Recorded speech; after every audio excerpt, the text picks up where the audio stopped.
You would have to be living under a rock to not know who Nicki Minaj is. She's made headlines for her music, her lyrics, her twerking, and her celebrity feuds. But if you do live under a rock, it's all good. I don't judge. I will help you out with today's list because I am dishing out some facts that you did not know about her. I'm your host Joss. Welcome back to Top 10 Beyond the Screen. You can follow the BTS team on social media. Our links are down below. And also hang out with me until the end so you do not miss out on the comment shoutouts and bloopers.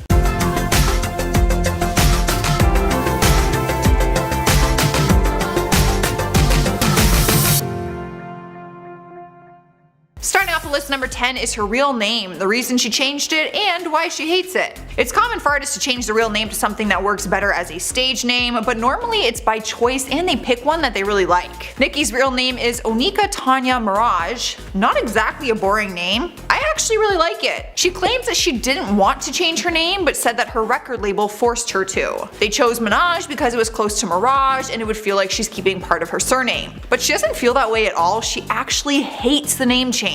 During an interview with Vogue, she said, "Somebody changed my name. One of the first production deals I signed, the guy wanted my name to be Minaj and I fought him tooth and nail, but he convinced me. I've always hated it." Well, I guess it is too late to go back on that now. Although I feel like she could change her name and people would still go with it. I'd call her by another name. Next up at number 9 is Nicki used to have multiple personalities. We all know her as one character she's played up with her rap artist stage name. The nails, the wigs, the outfits, the twerking. But back when she was a kid, she took on different personas. Now I know what you're thinking. We all probably used our imagination like that as a kid. I mean, I still pretend I'm Miley Cyrus sometimes, but she didn't take on personas as some kind of game. She actually did it to escape from her rough home environment. She would turn herself into a character and be somebody completely different as a form of release and escape. During an interview with New York Magazine in 2010, she revealed that she would act out 15 different characters. She said, "To get away from all my parents fighting, I would imagine being a new person. Cookie was my first identity and stayed with me for a while. Then I went on to Harajuku Barbie, then Nicki Minaj. Fantasy was my reality." Honestly,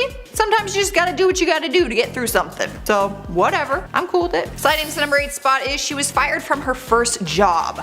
Something that seems so simple, yet we always forget that celebrities all started as regular people at one point in her life. We all have to start somewhere. I mean, my first job was at Tim Hortons when I was 15 years old. Tell me in the comments what your first job was. I actually really want to know. Nicki's first job was working as a waitress at the Red Lobster in the Bronx, New York. She said she applied there as a teenager so she could earn some extra cash on the weekends. As teenagers, we all want that extra spending money, but the restaurant ended up giving her the boot because she didn't have a good reputation with the customers. Apparently her customer service was often poor and her attitude got her in trouble. I bet they didn't realize who that teenager was gonna be one day. I wonder if she went back if they would give her free food and stuff now that she's like a big shot, although she was fired.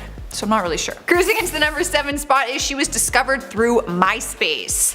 Everyone has a success story and I personally had no idea how Nicki ever got noticed. She just kind of showed up. She was once an artist who was determined to make it, so she started by doing backup singing roles for local New York City rappers. From her experience doing that, she started to write her own material, and like most of us during that time, she was sharing her life and her music on her MySpace page, which was eventually discovered by Dirty Money CEO Fendi. He loved what he heard and signed her to his label. That connection led Nicki to Lil Wayne, who collaborated with her on a series of mixtapes. First one was Playtime Is Over, which came out in April 2007.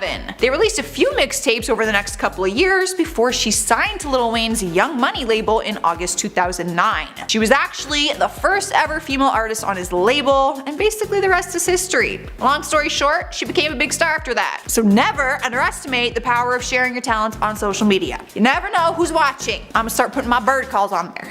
And at number 6 is she wanted to be an actress. This probably stems from all the personalities that she was once impersonating in her personal life to escape from her family issues. But she actually took her passion quite seriously at the time. She went to LaGuardia High School in Queens, New York and studied acting. Apparently, she was turned down when she submitted for their singing program. Joke is on them. Nicki admits that Meryl Streep has always been one of her biggest idols and is the one person that would leave her speechless. In 2001, she was cast in her first off-Broadway show called In Case You Forget. At the time, she thought it was going to be the start of her career, but it never really took off after that. It was actually after that that she turned to working other jobs and shared her music online. Halfway through list number 5 is she is obsessed with stuffed animals. Now, you might think you just figured she likes stuffed animals based on some of her crazy set pieces, props, and costumes, but turns out it's much more than that. She's actually obsessed with them. And for those who don't know me well yet, so am I. I have a collection of stuffed animals and I literally treat them like my own children.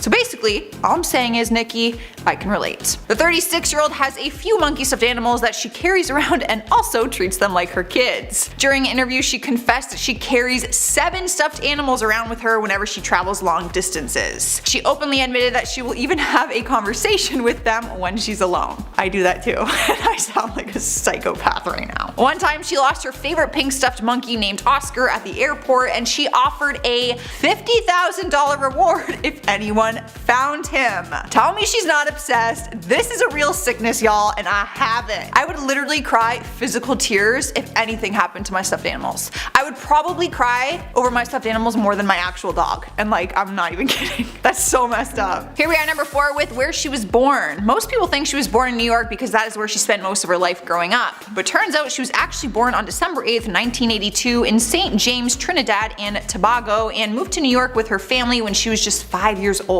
People are also surprised when they hear that the artist has an Indian connection. Both of her parents come from mixed origins. Her dad, Robert Mirage, is from Indo-Trinidadian origins, and her mother, Carol Mirage, is from Afro-Trinidadian descent, which makes Minaj a 1/4 Indian, which is actually pretty cool. In the third spot is the fact that she used to be managed by Waka Flocka's mom. True story. Waka Flocka's mom, Deborah Antony, was Nicki's manager at one point in time before she got fired in 2010. Not gonna lie, I didn't even know that this was her profession, never really heard of her, but apparently she's also managed people like Gucci Mane. It made headlines back in 2010 that Nicki fired her without any explanation. Deborah spoke on it and said she received a letter that was a suspension at first, but then another letter followed that one and it was a cease and desist from Nicki's attorney stating that she can no longer do business with Nicki Minaj. Is that even legal? I feel like you can't just drop someone like that. But Deborah didn't hold any grudges on the situation and also said, "I love Nicki. I wish her the most success. It's not about the music. She is like one of my children. I wish her no harm, only much success." Well, damn.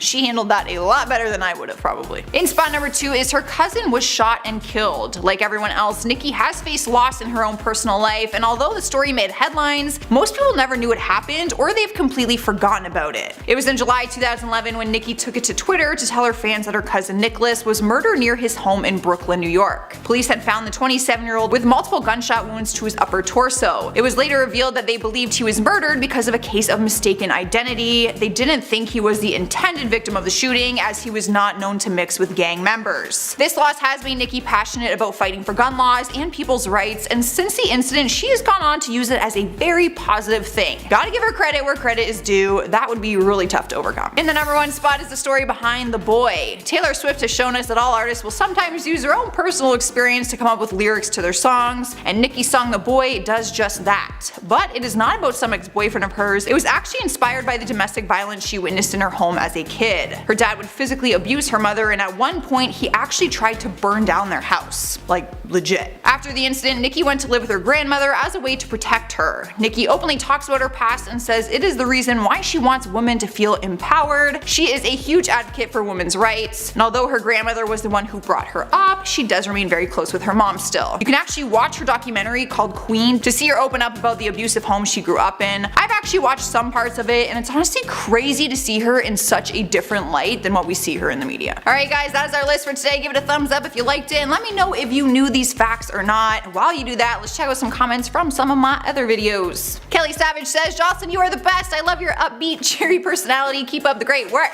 Thanks! I'm honestly not always this cheery though. You can just ask Chris. I have an attitude problem. Kelly Gray says, "Jason Earls was hilarious." Yep, he was one of my faves for sure. Honestly, he played that role perfectly. Del Marie Walker says, "I love the movie Jaws. Joss, you keep it alive, girl. Keep going. Bless up." I love the movie Jaws too, and this is the type of hype squad I need in my life. G-Eazy says, "I would love to hate you. Honestly, I would tell you to join the club, but there is a really long wait list to even get in. It's packed with haters." Alright guys, that is our list for today. Leave a like, comment, subscribe, do all of the things. You can also stay on the screen if you want to keep watching more videos, but first, enjoy the bonus content.